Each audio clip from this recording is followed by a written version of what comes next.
Bentrovati a un nuovo appuntamento con il CONI. Oggi vediamo uno sport che non vi aspettereste. Abbiamo parlato di calcio, di nuoto, di basket, di canottaggio. Oggi parliamo di motonautica. Con noi abbiamo in studio Yuri Tiozzo, che è il presidente del Comitato Regionale Veneto FIM, e Matteo Boscolo, invece, che è il membro della Commissione di Porto ed Endurance. Benvenuti. Grazie per il vostro invito. Grazie a te. Allora, io andrei subito al dunque. Parliamo di motonautica e ci sono tante cose da dire. Uno dice, ma che sport è la motonautica? Ecco, se dovessimo raccontare un po' nel breve che tipo di sport è rispetto a quello fisico che magari uno si aspetta, cosa potremmo dire? Molti pensano che la motonautica nel mondo delle gare sia uno sport costoso, comunque molto impegnativo, pensando alle grandi gare di offshore, eccetera.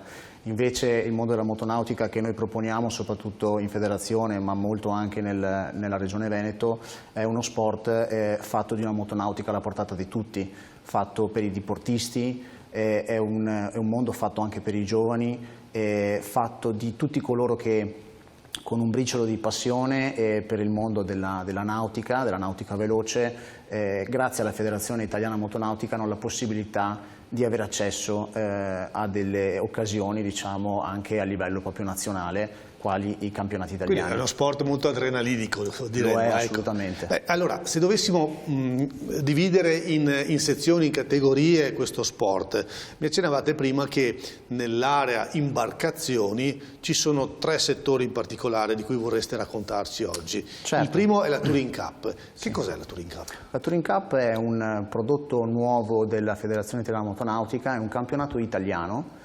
Quindi sono imbarcazioni che disputano gare all'interno di circuiti in tutto lo stivale italiano, e in queste gare le imbarcazioni si vedono battere una contro l'altra su dei campi gara che possono essere sia in mare sia anche in acque interne, quindi in lago. Per diciamo, chi ci ascolta da casa e non conosce un campo gara di nautica, cosa voglia dire? Perché non è il rettangolo del campo da calcio, da rugby o quello della pallavolo. Cos'è un campo gara della nautica? Un campo gara della nautica è un'area delimitata da delle boe alle quali bisogna girare attorno e percorrere un giro. Quindi un percorso. Esatto, okay? un percorso. Un po' come quello che abbiamo visto di recente nell'America's Cup, solo che invece di andare a vela lo si fa a motore. A motore, assolutamente. Perfetto.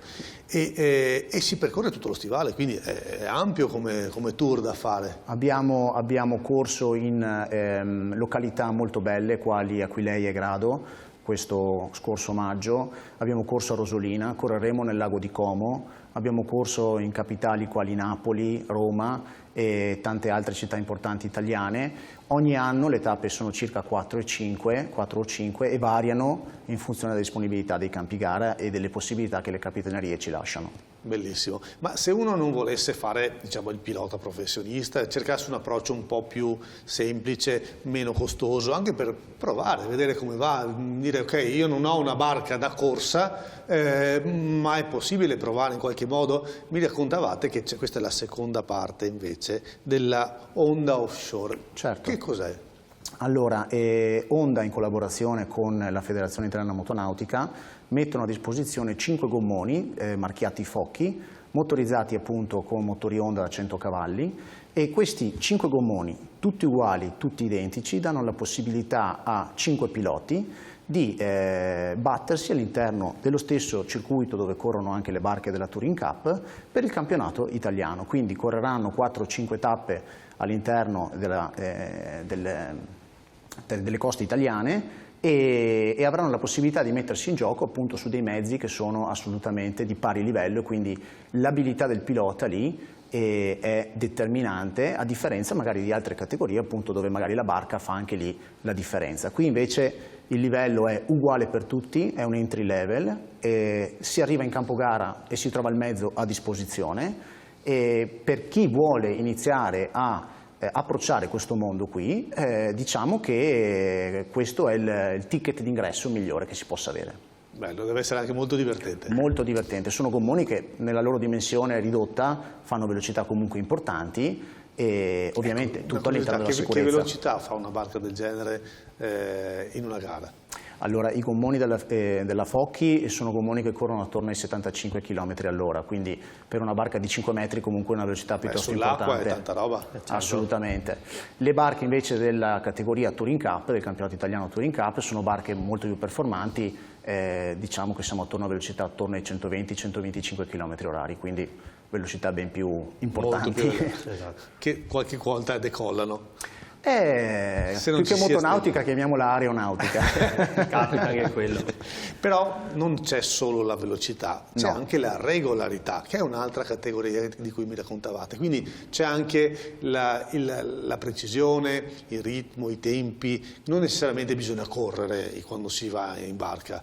Che cos'è la regolarità? Saper correre è difficile, saper andare piano e rispettare i tempi agli arrivi nei vari checkpoint, come nella regolarità automobilistica, è difficile altrettanto. Quindi la regolarità è un campionato italiano anch'esso, dove sempre su varie tappe all'interno del territorio nazionale ci sarà la possibilità di battersi all'interno di circuiti dove sono imposte delle medie, sono imposti dei tempi di percorrenza, sono imposti degli orari specifici di arrivo, e dove se il partecipante arriva più o meno in ritardo o più o meno in anticipo viene penalizzato di conseguenza. Quindi lì è molto più un campionato, diciamo, strategico, più che un campionato fatto di potenza, di motore, di velocità, di adrenalina. È un campionato anche difficile, non è semplice la regolarità, è molto complicata, però è molto emozionante perché ci si misura su delle abilità che non sono solo quelle delle performance. Quindi abbiamo detto c'è la Touring Cup, che è un po' quella più veloce, quello dove Il nostro fiore all'occhiello, sì. Esatto, il fiore all'occhiello, le barche più potenti, dove si va veramente forte. Sì. Poi invece c'è questa on offshore, dove invece con un importo abbastanza modesto uno può partecipare e sostanzialmente riceve la barca pronta, deve soltanto mettersi il casco, il giubbetto e può partecipare. E poi c'è invece la regolarità, che è un altro campionato dove invece si va a gareggiare sulla precisione, sui tempi, sul metodo. Infatti mi raccontavate che si può essere anche più di uno in barca, anzi forse è meglio essere più di uno. Certo, e soprattutto una qualsiasi barca da diporto può partecipare a una competizione di uno può andare con la regolarità. propria barca della domenica e partecipare, anche perché non servono appunto prestazioni particolari, ma c'è il bello di gareggiare comunque. Assolutamente, ed è un campionato italiano a tutti gli effetti. Bellissimo, però non c'è soltanto l'imbarcazione, ci sono le moto d'acqua. Yuri Tiozzo ci racconta qualcosa su quello che fanno le moto d'acqua e sulla sua esperienza anche da pilota di moto d'acqua. Certo, allora le moto d'acqua fanno principalmente, abbiamo i campionati regionali, c'è corso 1 domenica a Chioggia, che sono la prima, diciamo, competizione dove uno si avvicina, quindi vicino a casa, nelle province vicine ci sono questi campionati regionali. Dopo invece c'è il campionato nazionale che vede 5-6 tappe in tutta Italia, tante volte comprende anche le isole, quindi location stupende. E all'interno di questi campionati ci sono varie specialità, come stiamo vedendo adesso c'è il freestyle, dove normalmente si usa una moto stand-up, e quindi con la guida in piedi. Una moto stand-up con la guida in piedi, vuol dire. Con la guida in piedi, ok. Esatto, si sta in piedi. Mentre c'è la runabout, che dopo vedremo, è una moto che si sta con la guida seduta, come una moto stradale, con una sella, diciamo. Con una sella, esatto. E all'interno di questo campionato italiano ci sono moltissime categorie, principalmente troviamo, come abbiamo visto, il freestyle, poi c'è il circuito, che quindi come nella Touring Cup, come abbiamo visto Luna Rossa, poi abbiamo portato l'esempio, ci sono delle boe in acqua. Ecco, adesso vediamo il circuito. Questo è un circuito del campionato italiano, quindi ci sono delle boe e bisogna seguire le indicazioni che sono state dette al briefing. Anche le moto non scherzano. No, le moto non scherzano. Quanto correte? Allora, ovviamente le moto arrivano anche a 140 all'ora. E adesso questa è una categoria regina, se non sbaglio un F2 e un F1. Qui abbiamo moto che di serie adesso arrivano a 325 cavalli, quindi diciamo sono già performanti. Come MotoGP, diciamo. Esatto, sono già performanti, comprate al negozio. Sono di listino. Esatto. Però ovviamente ci sono le categorie inferiori, come c'è la categoria Spark, che è una moto che esce di serie con 90 cavalli, dove ci sono tutte le categorie giovanili che abbiamo sviluppato negli ultimi anni grazie alla federazione che ha acquistato delle moto proprio federali per incentivare queste attività giovanili, che tra l'altro ricordiamo siamo riusciti a portare le età per guidare la moto d'acqua a 12 anni. Ecco, allora arriviamo al nostro terzo argomento, i giovani. Perché la motonautica non è soltanto per gli adulti, esatto, ma anche i giovani possono praticare questo sport.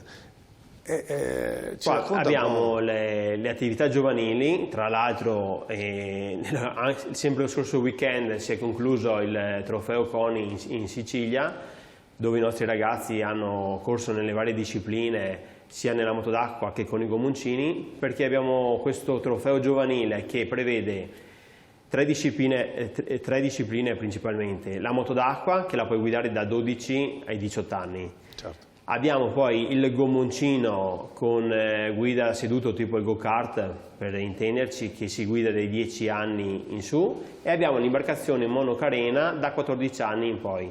E queste tre discipline si svolgono principalmente nelle selezioni del trofeo CONI in acque ferme, non in mare, perché ovviamente soprattutto uno che arriva alle prime esperienze potrebbe essere complesso con le onde.